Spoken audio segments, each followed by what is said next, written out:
Okay, quick question before we get into this. If I told you there's a business in a major city, millions of people around it, and they have to wait 6 to 9 months for one internet connection, what year do you think I'm describing? Knowing you, 2026. It's 2026, and this isn't some remote village. This is downtown, big cities all over the world, right now. The internet exists, the demand exists, the cable just can't get to the building. Because of digging. Because of digging. You want to trench fiber through a city. You're dealing with roads, utilities, landlords, city hall. Everybody gets a say before 1 meter of cable goes in the ground. The technology was never the problem. The paperwork is the problem. And I'm guessing you've got a city in mind. Greater Jakarta, 30-something million people, one of the densest urban regions on Earth. You're an ISP there. A customer calls and says, I need a 10 gig link between these two buildings, and the buildings happen to sit in a restricted commercial zone. What do you tell them? 6 to 9 months, and you start praying for permits. That's the polite answer. People tried microwave radio as the workaround. Didn't hold up either. Not at that performance level, not in that environment. So you've got demand sitting right there, money sitting right there, and no way to connect it. So this is where you tell me lasers fixed it. This is where I tell you lasers fixed it. And honestly, the idea is simpler than it sounds. Fiber works by shooting light down a glass cable. This works by shooting light through the air. Same light, no cable. That's it. That's the whole thing. Just a beam between two rooftops? A beam between two rooftops. No trench, no permits for digging, no spectrum license. It's light, not radio. The company behind this one is Celestial, Singapore-based. Their device is called Centauri, about the size of a shoebox, sits on a roof, and some of the world's largest telcos and ISPs are already running on it. Okay, hold on. This idea is not new. People have pitched fiber without the digging for years, and the catch was always the same: weather. Jakarta is not a dry city. I'm gonna need an answer on that. You'll get one. Park it.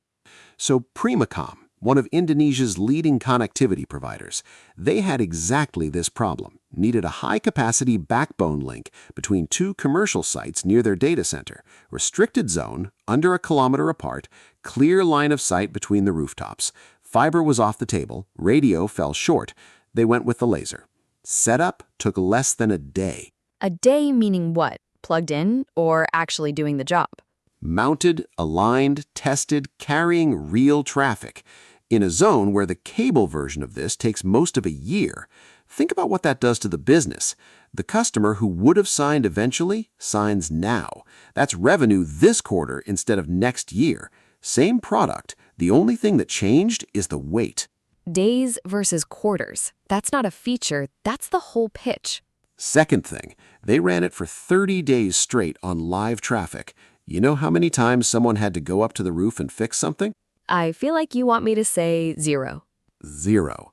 Alignment, power, all adjustable remotely. And it plugged into the network Primacom already had. No rip-and-replace project around it. That's the part that actually matters, by the way. Sending a technician up a building every time the weather turns, that's where the money goes. If the thing needs babysitting, you haven't solved anything. You've just moved the cost. Right. And Primacom's own product lead, Andy Limonata, basically said the same thing. The technology's great, but what made it work for them was that the whole operation around it just ran. Professional, responsive, no drama. Okay, the weather. You owe me. Those 30 days included peak rainfall, full 10 gigabits the whole way through, 0 packet loss, uptime north of 99.9%. Those are fiber numbers. In Jakarta rain. How? The short version, the device never stops aiming. Buildings sway, rooftops vibrate, rain messes with the air between the 2 points, and the unit is correcting for all of it constantly on its own. So when conditions get ugly, the link doesn't drop, it adjusts. So the old objection didn't disappear. Someone engineered around it. That's exactly what happened.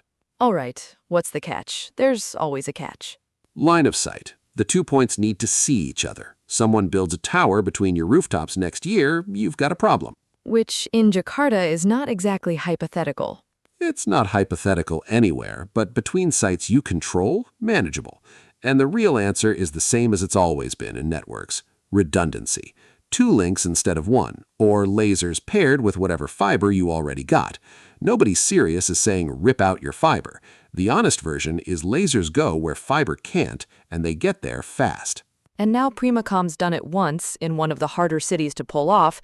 They can just do it again. Next zone and the one after that. That's the plan. More backbone across Jakarta's business districts, instant failover for customers who can't afford downtime, campus and data center networks. It's all in the case study. I came in skeptical. I'm leaving less skeptical. From you, that's a 5-star review. It is. Where's the full story? Trans-Celestial's blog, the complete Primacom case study, all the numbers we skipped, the timeline, the quotes, links in the description. And if you want more of these, real deployments, real numbers, no fluff, subscribe. We've got plenty.